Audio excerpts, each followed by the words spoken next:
Assalamualaikum warahmatullahi wabarakatuh.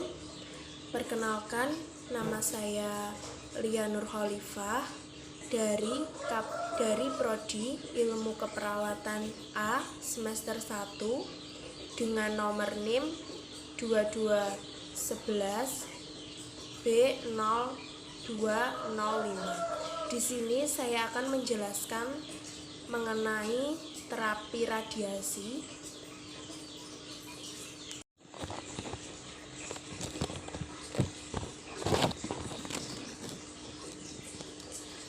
Radiasi sendiri yaitu perpindahan panas dari suatu sumber panas menuju ke objek lainnya dalam bentuk gelombang elektromagnetik dan tanpa memerlukan zat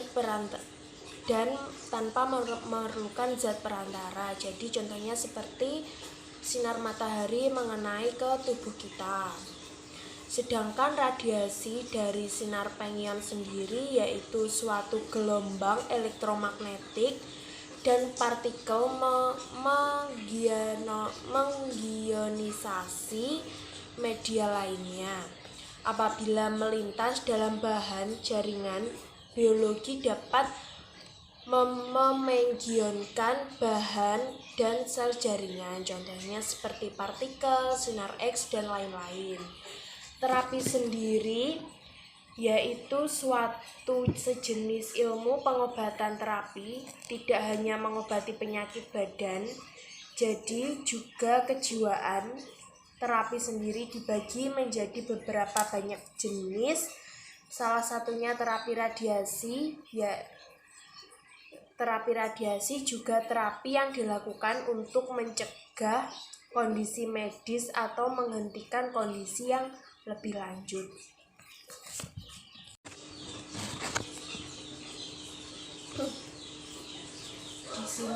Di sini saya akan membahas tentang terapi radiasi.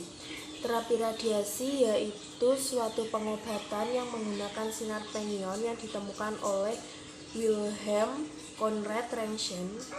Dia adalah seorang fisikawan yang berasal dari Jerman. Dia menemukannya pada tahun 1895. Hal ini ditemukan untuk suatu tujuan pemeriksaan pengobatan di samping diagnosis. Tujuan pengobatan ini yaitu untuk mencapai rasio yang baik, meradiasi tumor in vivo yang memberikan sejumlah dosis radiasi kepada target radiasi tanpa merusak jaringan sehat yang berada di sekitarnya. Maksud dari terapeutik rasio yang baik ini sangat penting terapi radiasi, di mana hal ini merupakan salah satu dasar bahwa terapi radiasi diberikan dalam bentuk vaksinasi dengan mengandalkan beberapa perbedaan sifat biologik sel sehat dan sel tumor, sehingga sel tumor akan mendapat dampak lebih besar akibat pemberian radiasi. Di sini ada tentang sifat biologik sel. Sifat biologik sel yang pertama ada repair. Repair ini yaitu tumor yang terdapat gangguan proses ini. Sedangkan pada sel normal dalam internal radiasi, berbagai kerusakan akibat radiasi dapat dilakukan proses ini dengan baik. Yang kedua ini merupakan reoxygenation. Reoxygenation merupakan proses yang terjadi karena mengecilnya tumor akibat radiasi yang telah berlangsung, yang akan mendekatkan daerah awalnya jauh dari pembuluh darah. Yang ketiga ada sifat biologik sel yaitu retribution.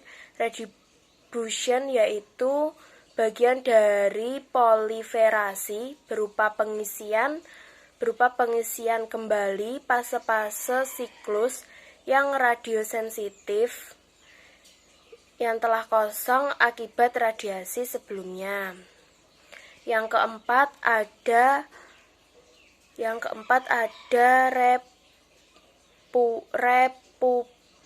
repopulation. Repopulation ini merupakan sifat sel yang melanjutkan proses proliferasi dalam masa radiasi. Jadi intinya makin aktif suatu sel berproliferasi, makin sensitif sel tersebut terhadap radiasi. Di sini juga terdapat perencanaan terapi radiasi. Perencanaan terapi radiasi ini dilakukan sebelum terapi radiasi dimulai. Perencanaan terapi radiasi ini yang pertama bertujuan untuk menetapkan letak dan luas tumor, seberapa luas dan di mana letak tumor yang akan diterapi radiasi. Yang kedua ada teknik penyinaran dan distribusi dosis. Ini bertujuan untuk seberapa dosis radiasi yang akan diberikan kepada tumor. Yang ketiga ada toleransi jaringan. Terdapat juga faktor-faktor yang perlu diperhatikan dalam terapi radiasi. Yang pertama ada jenis radiasi. Jenis radiasi ini untuk menentukan jenis radiasi apa yang akan diberikan kepada yang akan diterapi. Jenis radiasi ini dibagi jadi beberapa jenis. Ada jenis radiasi X voltage tinggi, uranium, dan radiasi X voltage radium, CO60, dan sebagainya. Yang kedua yang perlu diperhatikan yaitu jenis sel. Jenis sel ini untuk menentukan jenis radiasi apa yang akan diberikan kepada jenis sel tersebut. Yang ketiga yang perlu diperhatikan dalam terapi radiasi yaitu ada lingkungan sel dan bobot radiasi. Bobot radiasi ini mungkin tinggi atau rendahnya radiasi yang akan diberikan kepada yang akan diterapi. Ada juga jenis-jenis sinar X. Jenis-jenis sinar X ini terdiri dari 3 golongan. Jenis sinar X-ray lemah, X-ray diagnostik, sama X-ray terapi. Jenis sinar X-ray sendiri tegangannya berbeda-beda. Yang jenis sinar X-ray lemah ini 124 IF sampai 12,4 IF. Dan yang kedua ada jenis sinar X-ray diagnostik. Jenis sinar X-ray diagnostik ini mempunyai tegangan 12,4 KIF sampai 124 KIF. Yang ketiga ada X-ray terapi. X-ray terapi ini memiliki tegangan 124 KIF sampai 1,24 MIF. Selain itu, radiasi sendiri juga memiliki efek, yaitu efek somatik dari radiasi pengyon.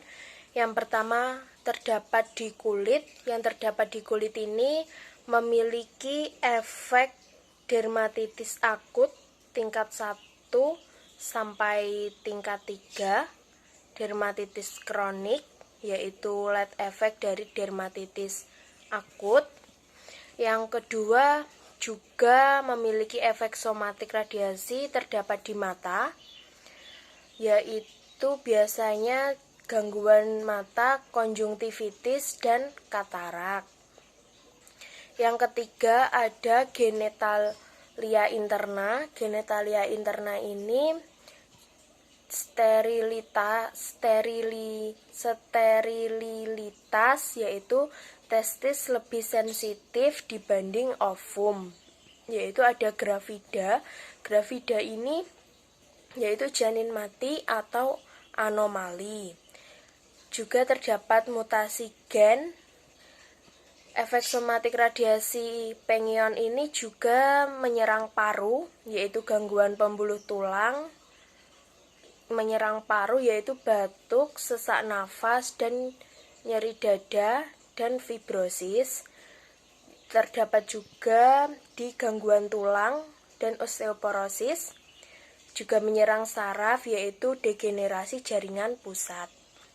Efek samping dari radioterapi sendiri yaitu mempunyai dua, efek samping akut dan efek samping lambat. Efek samping akut ini umumnya berupa mual, lemas, pusing, dan sebagainya.